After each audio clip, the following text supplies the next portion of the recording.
Peygamberimiz sallallahu aleyhi ve sellem'nin aldına Malik Asja'i деген adam geledi. Peygamberimiz sallallahu aleyhi ve sellem aytadi: "Ya Resulallah, balamız sonday qiyin bir жағдайға түсіп қалды.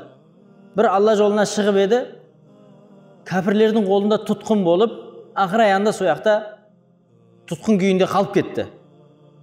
Енді тұтқыннан шығарайық десек, мынаншама ақша төлеңдер, сосын барып ұлдарыңды тұтқыннан шығарамыз" деп жатады. "Ya Resulallah, бізде ақша жоқ, жағдайымыз жоқ. Ондайды біз өлсек, тірілсек таба алмаймыз. Ондай нәрсені қыла алмаймыз. Не істейміз?" дейді. Пайғамбарымыз саллаллаху алейхи ва саллям айтады: "Шіркін-ай, менде болса еді, шіркін-ай, менде болса еді, мен берер едім. Бірақ менде де жоқ қой. Бірақ одан да хайырлы нәрсе мен сендерге үйретейін бе?" дейді. Яғни байлықтан, ақшадан жақсырақ нәрсені сендерге айтайын ба дейді. Ұлыңды тұтқыннан алып шығатын нәрсе. Ашжаи айтады: "Я Расулалла, айт оны бізге. Ла хаула ва ла қуввата илля биллах деген зикрді сондай айтыңдар, сырттарыңнан көрген адам мына екеуі жынды болып қапты деп ойласын." Және Пайғамбарымыз саллаллаху алейхи ва саллям айтады: "Бұл жәннаттың қазыналарынан бір қазына" дейді.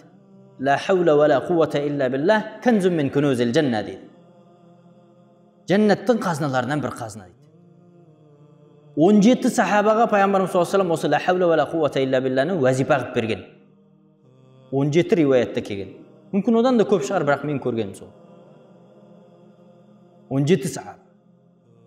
Содан екеуі әйелі менен күйеуі отырып алып ла хаула ва ла қуввата илля биллах, ла хаула ва ла қуввата илля биллах жақсылап тұрып зікір қылады.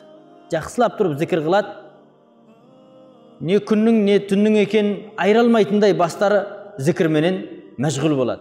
Ақыр аяғында үйдің тысқарысынан баланың дауысы шығады, өздерінің ұлдарының дауысы шығып жатқанын естиді. Сөйтіп жүгіріп далаға шықса, ұлдары келіп қапты. Тұтқыннан шығып ұлдары келіп қапты.